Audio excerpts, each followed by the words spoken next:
Well, hi, everybody. Thanks for tuning in. It's a happy Friday for all of us, I hope. And I hope everybody's doing well and you're all safe and feeling good, ready to start the weekend. Hey, I wanted to go over a few more things I'm learning and finding out about DNA. I like to read a lot, so I find articles along the way. Sorry if this is a little noisy. This mic I have is great. It picks up everything though, so you might hear things there. Things to remember. Because DNA is fairly new and evolving, expect changes to the database information. So, like I know in 2011, when I turned in my DNA, I knew it was going to take a couple of years probably before I saw anything. Well, sure enough, it was probably 2 years before one of my cousins came forward, and it would be another probably 3 years before my other cousin came forward. So the database, as that new technology was coming into play, it was evolving, and it will do that again. I know that in 2018, they updated my DNA. So things that I had less in either became more or less, depending, and my native actually became more over time. So just things to remember, especially if you're using a new site and that site is just starting their database, you'll want to remember it might take a little time to get some of those answers. Or as far as getting people that contact you and go, hey, I might be a relative. Where do I fit in? Expect changes all the time. If you're Native American or African American, please remember that it will never tell you the exact tribe. It'll say you are. Like for me, on the entire continent, I'm listed on that entire continent. Now, it will break it into areas. So it does show me on this American continent. However, my uncle is also my mother's half brother. He shows not only on this continent, but down in South America as well. So things changed. All right. Something else is to remember when it comes to doing DNA and trying to get answers about your health. Be careful with this. Again, it's new technology, and really the greatest source you'll ever have for identifying your health will probably be a certified lab. I expect this to continue to improve because there's a lot of great things going on with it, but just know that things may not always be as they appeared, okay? I wanted you to also remember that there's a federal law in place that prohibits insurance companies from denying you health coverage. However, it does not prohibit them for requesting your DNA for life insurance, disability insurance, and long-term care insurance. So keep these things in mind. If you have a need or you're going to want to get insurances for those types of things, be sure you do that before you ever do your DNA, because they can't require it after they've already insured you. But up until that time, if they know you have a DNA out there, they can require that from you, but not for health. Your health is a whole different ballpark. And again, there's a federal law in place that prohibits them from using that against you. Always remember, for me, it's always about doing your research. The DNA is awesome. It really is. It's helped in a lot of crimes. It's helped free some people the DNA came forward and it proved it wasn't the person that was there supposedly at the night of the crime, so to speak. So it's got a lot of great things going with it. But remember, do your research. Look for ships manifests. Look for your Native American role. Try to find a family member or somebody on that role that helps you. Military records, etc. Just look for the things that actually connect you, not only through DNA, but physically and paper and history that attaches you. It's really important.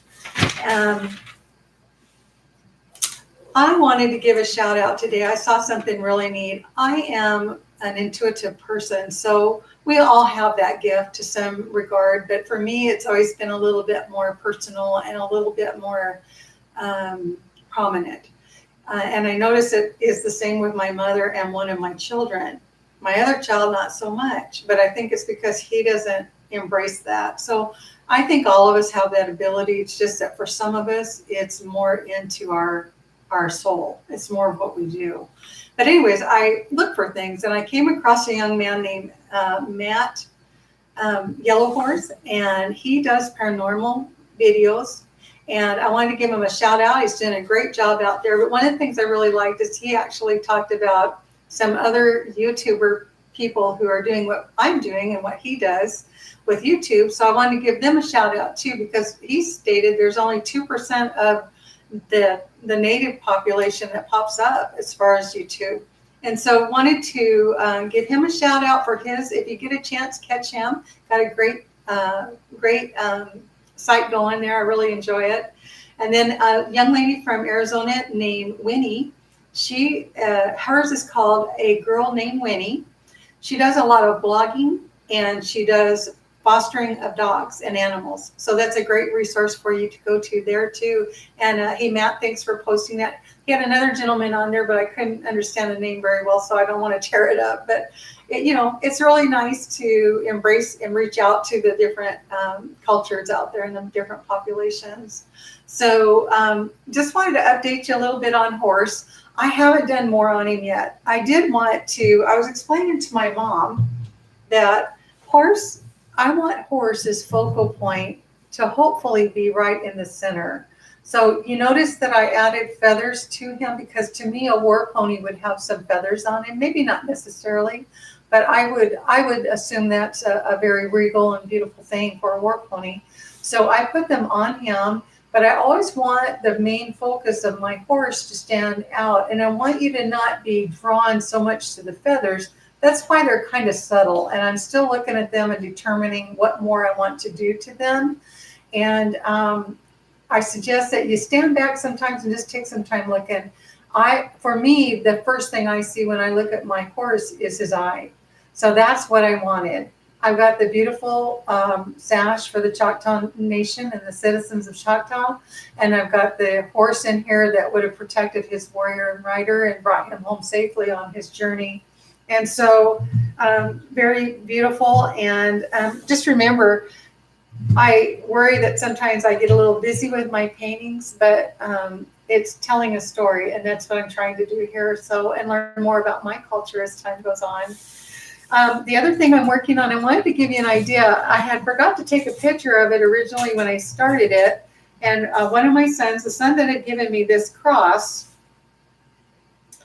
right here, this is handmade by, again, a gentleman who made them, and he makes them out of the threads in boots. And so he gave me this, and I went ahead and added the design to it as best I could. Thanks for the comments, you guys. I would try and type, but me chewing bubble gum and walking is hard. So hang with me here, but thank you so much. Anyways, he had brought home, and he found that he had another one. So before it looked like this, it actually looked like this. And this is lovely and beautiful in its simplicity anyways. It just has great significance to me, and it's beautiful. It's a symbol of hope for the person that made it and for the people who receive it. So I'm going to work on one of these. I'm going to put this one together basically like I have here. I just changed the bail a little bit on it, or the part that goes right here and attaches. But I'll let you guys see that when that's all done. So it's really cool. And so today I wanted to play again for you. I'm having some fun looking back in my music book. I used to go out and sing publicly in places and perform, and I enjoyed it. It's just been a really long time. And I wanted to sing a song I wrote called Marriage Mirage. I wrote it in 1992. Now keep in mind, some of these songs from the 90s are kind of sad, but I was going through a rough patch in my life, my marriage. My family was struggling, and we all go through those times, and thank goodness we can put some words to some of that. So I'm going to play it for you. I'll probably get nervous and screw up my guitar, because I can sing a little bit, write a little bit, but I can't play very well. So here we go. Okay, I'll do that for you today. And this particular song is called Marriage Mirage, okay?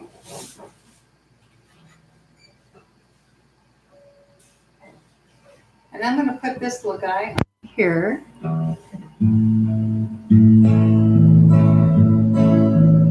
Don't look so hurt, it's been coming for so long. I can't play this game no more, it feels so wrong.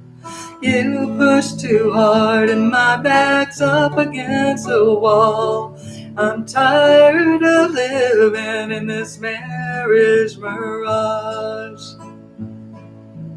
When we first met, our love was so strong. We both held each other close in the night for so long. Now we share the same bed, but face different walls.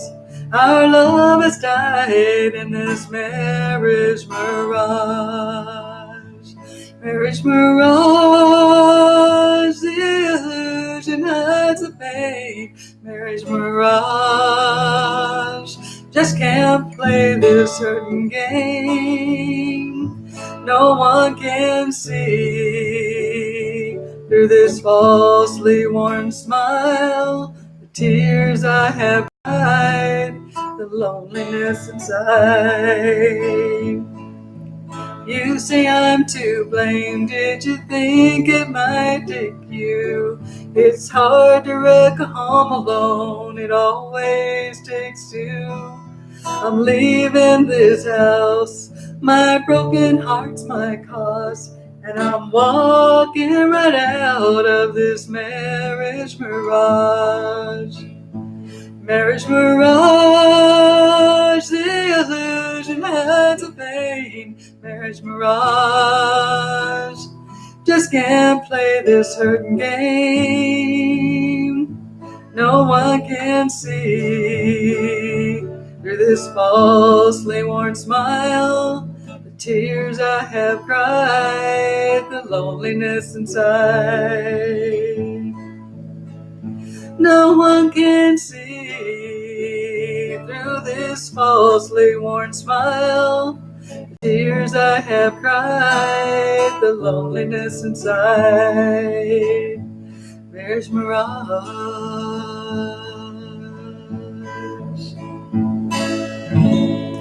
Hey guys, thanks so much for letting me do that for you.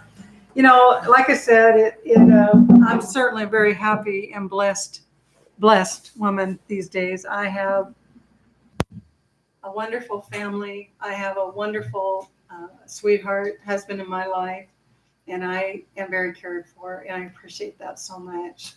I would just like to, like I always do, just remind you to please watch your children. Keep them safe, keep them near you. It just takes a second for somebody to take them from you and devastate your life.